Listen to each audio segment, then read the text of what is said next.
Can Katie quit her job and move closer to her daughter? So we're going to talk about here today. So I got an email about a month or so ago, maybe a month and a half, from a lady, 60 years old. Her job is literally killing her. It's literally killing her. She's like, I just can't do it anymore. I've worked for 45 years. I've done everything I'm supposed to do. Single mom, raise a family. My pension got wiped out. PBGC took over it. And I can't, stress is killing me. I make decent money, 125,000 a year. So her question is, can she quit at 60, sell her house in Pennsylvania, and move closer to her daughter in the western part of Virginia? So we're going to go into that. Now, I don't have that much information on her. Presumably she had said, it didn't come to my email. So I'm going to assume a lot here, my friends, but I think this will be applicable to many of you nonetheless. So I'm making a lot of assumptions. So remember, anytime someone emails me specifically for them, it's not that person we're trying to solve for. It's the general audience. And hopefully that person who emails me, we can capture some tidbits that will help him or her. But in this case, again, it's a general audience that we're trying to appeal to. That's the way it's got to be. But there's a lot to go on here, a lot of good info. All right, so let's check this out. All right, so I'm putting two and two together here from what I could figure out from the email she sent to me. I also am not a big fan of a bunch of attachments, spreadsheets, or anything like that. I emailed it back. So look, this is what I need: your expenses, your Social Security statement, how much you have invested. That's it. So if you send me attachments, sometimes they don't come. I don't know why. In this case, they didn't come. I don't want attachments, frankly. I just want those three things: your expenses, what your Social Security benefit is going to be at your full retirement age, and your balance on your investments. That's it. And we don't need much more than that, frankly. But anyway, so I didn't get her total expenses. I didn't get her Social Security statements. And again, I don't want the statements. I didn't get her Social Security benefits, and I didn't get her 401k balance. So we're going to make some assumptions given on what her income is and how old she is. All right, so we know she's 60, and she lives in Pennsylvania. All right, so she's thinking about moving to Virginia. This could be anybody, man, anybody. All right, so just FYI, we're going to call her Katie, just because I always have Katie sample. I could call her Jenny, Becky, it doesn't matter. Anytime I say Becky, I think of Kwame Brown.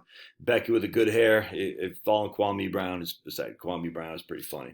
So probably won't use Becky because Becky with the good hair. All right, probably won't use Karen, not to be offensive to any Karens out there, but Katie's a good one. So we're just going to say Katie sample here. Obviously, that's not her real name. So we're going to go to profile.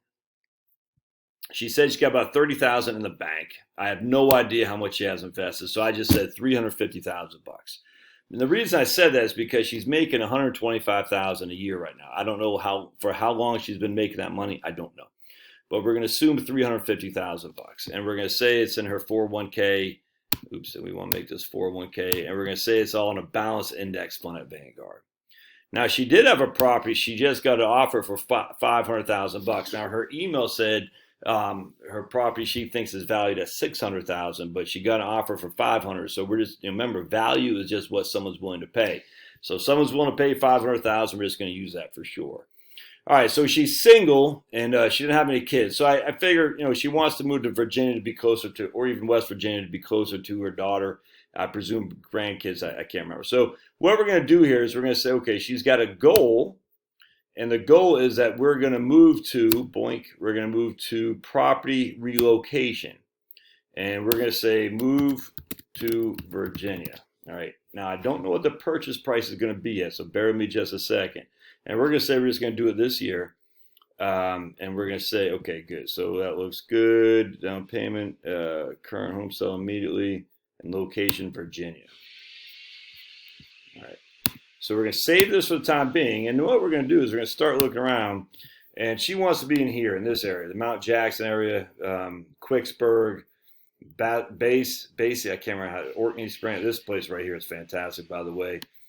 Broadway, we used to live down here in Harrisonburg. Actually, we lived right here at Dayton. But anyway, so this whole area is pretty nice. So New Market, Mount Jackson is wonderful. I got no idea how much a house costs up that way anymore, so we're going to look. Edinburgh is fantastic. There you go. So there's a right there, 295. Let's take a look at this one. 3-bed, 3-bath, 2,500 square feet. Old Valley. Yeah, there you go. Single ranch, perfect, man. It's a good looking house.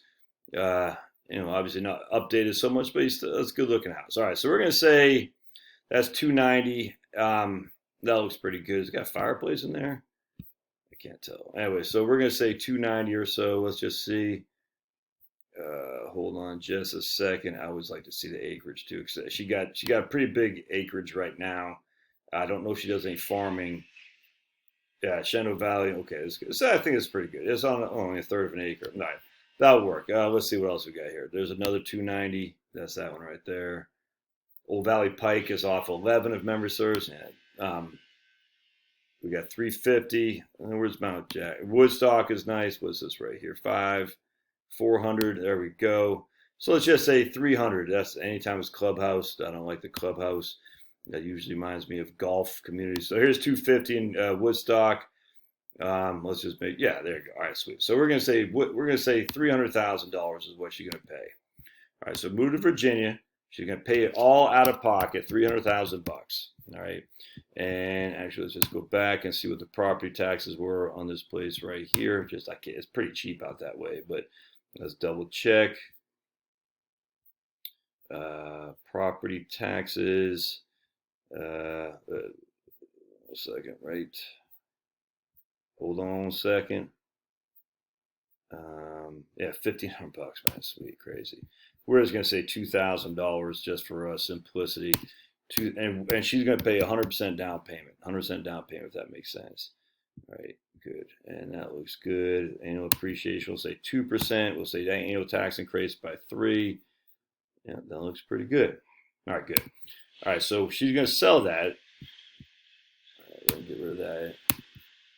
All right, so we're gonna say our retirement expenses. We're just gonna say $3,000 a month.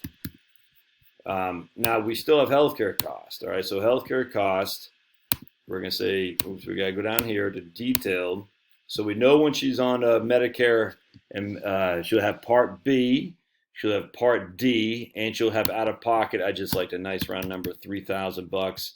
And we'll say pre-Medicare. We'll just say $500 a month pre-Medicare when she's on Obamacare, if that makes sense. And even if she's on Cobra, we don't know exactly what her pre-Medicare is going to be, but that may or may not be a little bit too much or a little bit too low. It really depends on what her sources of income are, whether or not she qualifies for subsidies. I always zero out long-term care costs. Why? Because she has a house she can move into, once she gets a need for long-term care. I mean, she's got a house she can sell when she has a need for long-term care. All right, so she's 60 years old. Oh wait, we got to change her date of birth here. We got to change, yeah, so she is 1960s when she was born. All right, cool. All right, good. And we're going to have her retiring this year. Goals to retire. Yeah, right there. Good. We're going to say, yeah, right now. Just that way she's retired. Now, her income, she does have a pension. It wasn't much, about $15,000 a year from PBGC. I assume there's no inflation adjustment. And she's not married, so there's no survivor benefit. We're just going to leave that there. But anyway, we're going to say her age is, it'll start when she's 62, if that makes sense. I don't know that to be sure. Now, her Social Security, we're going to say is $2,500 a month. She's making the max, almost the max for Social Security, but we're just going to say it's $2,500 a month as her PIA right now, if that makes sense. And then we're saying she makes no other income. Are you with me so far? So her Social Security plus her pension will be between them about $3,700 a month right there. She's not saving any money. She'll stay. Yeah, right. Good. So she's not doing any more Roth. Hey, buddy. All right. And her expenses, we want to make sure there's nothing in here. Good.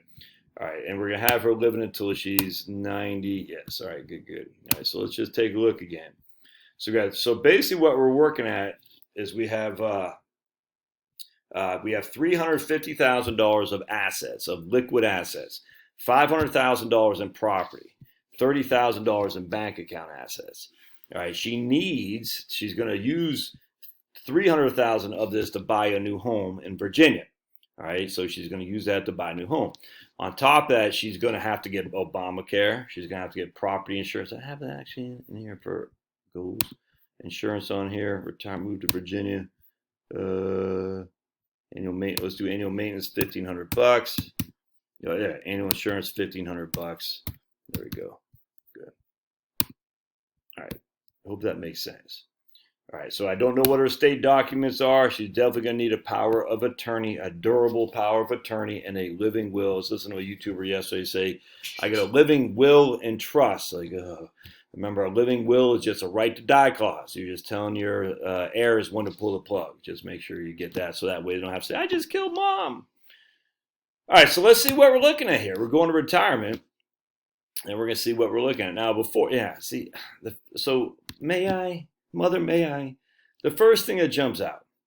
She's going to sell her house. All right, we have her with a 2% commission. 2%, 1%. I can't remember. $30,000 for commission. All right, so she's going to have sale of real estate. She's going to net $470,000. All right, 30,000. I don't know what that is. Is that 1.5% sale? You can do whatever you want. But anyway, she's going to net 470, but then she's going to buy a house for 303. Now she has tax payment here of we gotta go in here to say boink, and on her home, we gotta make sure that she has purchase price that they don't charge her a tax. We'll just say we'll say $300,000 because she has $250,000 of exemptions. All right, remember that because when you sell your primary residence, $250,000 is free of any taxation, capital gain taxation if you're single. All right, so let's just go into here real quick and see what we're looking at here. All right, so let's go to cash flows. All right, sweet. So here we go. So we got $470,000 as her proceeds. 303 is going out the door. All right, that 303 is what? To buy the house in Virginia. All right, so she's going to net of that, whatever that difference is, $160,000 or so. All right, now she has expenses of $41,000. All right, so let's see what these expenses are. I don't see healthcare. Where is healthcare? I see expenses, but I don't see healthcare. So we got to make sure we add healthcare. All right, why don't we got no healthcare in there? Boink. So let's go here. Goals. Oh, we didn't put anything in there. All right. Oh, did I not save it? Oh boy, Joshy. I gotta save it, man. Pre-retirement. We're just gonna make that 3,000. All right, there we go. We're gonna make that 6,000. All right, boink. All right, good. That should change a little bit. Let's see here. So let's change that over. There we go. All right, so let's go to cash flows. And here's our good. Her expenses are $3,000 a month to live on, $5,000 a year for housing costs, and $500 a month or $6,000 a year for healthcare. Total expenses are $47,000 a year. $3,000 a month is adjusted each and every year with inflation. Healthcare is at 5.5%. Healthcare is at 5.5%. The housing cost is 3%. All right, so you can see 47,000, 48,000, 50,000, so on. So her expenses are going up, which we know is probably not true, but I'm not giving her a huge expense as it is now. All right, so let's go back. All right, now the problem is, if we look at her accounts, she's got tax. So what's happening here is we go, I think we'll show withdraw net cash flows. Yeah, so she's adding 120,000 to her taxable accounts. All right, so we're going to go with her 30,000 plus a 120, she's got 150,000 in her taxable accounts plus 370,000 in her 401k. So that's 520,000 total. But she's got to take money out in which to live on, right? So she's withdrawing from these accounts 34,000, 5,000, 36,000 from her taxable accounts in which to live on. Hope that makes sense. So she's drawing from her accounts to pay the bills. So we got to go over here, right? So she needs 48,000 a year to live on. But she has a pension of 14,000, so she needs to pull from her portfolio 34,000, 35,000, 36,000. At 67, she's going to take, when we got her taking Social Security, right here at 67. So she still needs to pull 10,000 from her portfolio, 7,000 from her portfolio, 8,000. And then once she hits 72, her RMDs will be 19,000.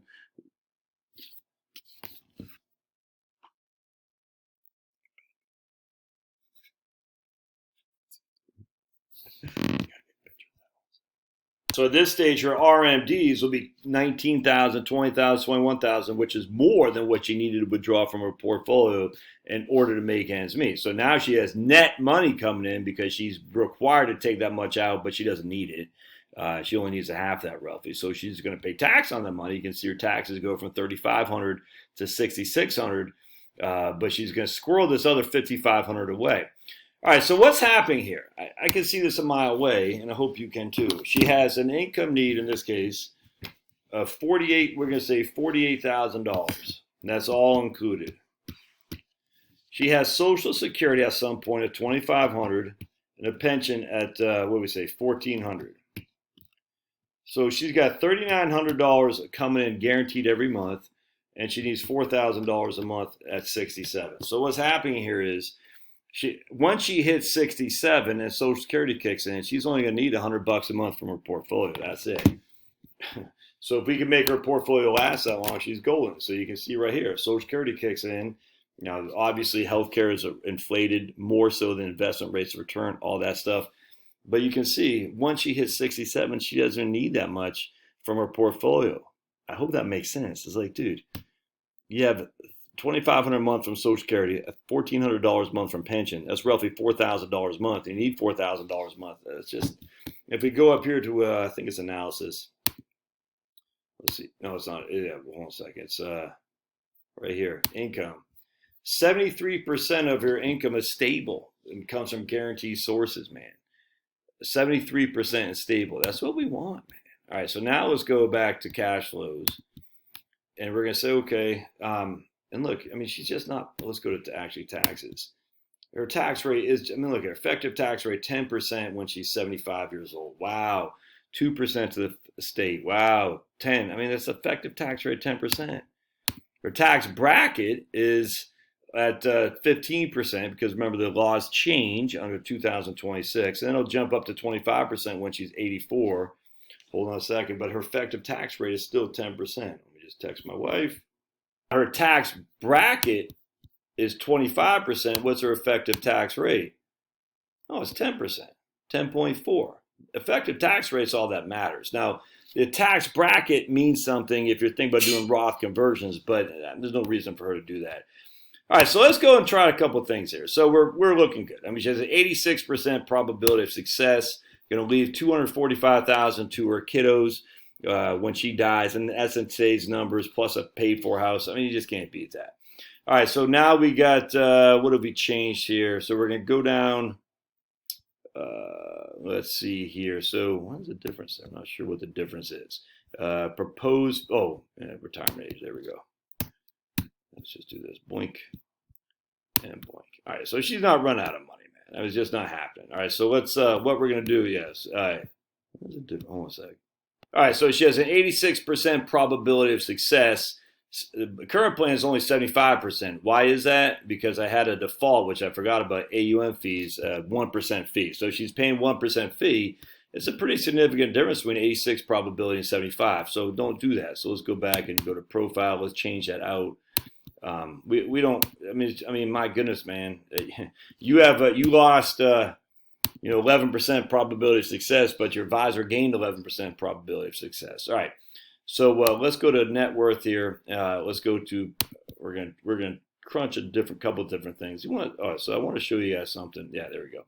So 86% probability of success, i.e. 15 or 14 times out of 100, she runs out of money. But does she truly run out of money? No, because she still has Social Security in her pension. And again, look at that, man. I mean, when she's 90 years old, 5% of the time she's got no money, but 5% of the time she's got over $900,000 in today's numbers. That ain't too shabby, man. Where her median, 50% of the time she has more, 50% of the time she has less, is $250. Not bad. So if you look at, if we go to investments with the Vanguard balance, we're only giving her 5% rate of return with an 11% standard deviation. And so what that standard deviation means is that on any given year, she could have 33, she would be up 38 or down 28. So in any given year, she'd be down 28% or up 38%, 99.8% of the times based on what we're using here. Now, we don't know if we get nuked, all that's, I mean, there's always a black swan, which says it could be crazy more, crazy less, depending on the situation. But in the reality, I'm pretty confident. I mean, you can't assume all risk or plan for all risk. You can't plan for they're going to fall off a ladder. You can't. I mean, because it's not likely to happen, but it does happen to some people. You just can't plan for it, though, in any given financial planning scenario, because it's just not likely to happen. But can it? Sure, absolutely. So in this case, we're saying when we roll the dice, each and every year we're rolling the dice. Some years she gets 38%, some years she gets negative 28%, and it's completely, there's no basis of the last year. So one year she might get negative 28%, the next year she might also get negative 28%. And when we do that hundreds and thousands of times, you can see that only this right here is when she's really looking even somewhat remotely like, oh my goodness, there's a chance. And of course there's a chance you could run out of money. In that case, you take a reverse mortgage, you tighten your belt. We don't even have you tighten your belt here. All right, so what if you do Social Security a little bit early because she is single, and that might be something to consider here. So let's do Social Security a little bit early. We'll take it at 62 as opposed to 67 right there. We'll take it as early as possible. And let's see what we come up with here. That's probably going to drop. Yeah, it drops quite a bit to 64%. So I wouldn't do that. I would take Social Security later. I'm not so sure I'd take it at 70. I don't think there's enough bang for the buck to take it at 70. But let's see. Yeah, yes, there's more of a probability of success. That's fine. But you're not really leaving much more. I think taking it at 67, her full retirement age, would be the way to go. For sure. Because now we can live off our portfolio for the next 4 years or so while we're waiting for Social Security to kick in. So basically, what's happening here, if we go to her cash flows, and this is going to be a little bit of a challenge because it assumes a linear rate of return of 5%, but still, we're living off this money for the next 7 years or so. So she has, between her sale of her home, her 401k, and her savings account, $500,000 to live on. Even if that made no money, let's just say she got. Let's go to analysis. And what we're going to do is we're going to say, let's just say I hate to do like this, but we're going to put it as preservation. I hate to do that because it shows preservation for the life of the portfolio. But let's just say we have preservation because she makes no money essentially on her portfolio. Even there, she still has 70%. Why? Now, she's not leaving much. Why? Because there's not much of a likelihood of the market collapsing when you're only getting 3% or 2% with a standard deviation of 5. It's just not likely to happen. And again, remember, she still has Social Security and her pension guaranteed plus a fully paid for house. All right, so what else we can do is we can keep going back here. We can say, what if that's not enough, Josh? What if she needs more? So let's go back to current allocation, and we're going to say, what if she doesn't need $3,000 a month? She needs $4,000 a month.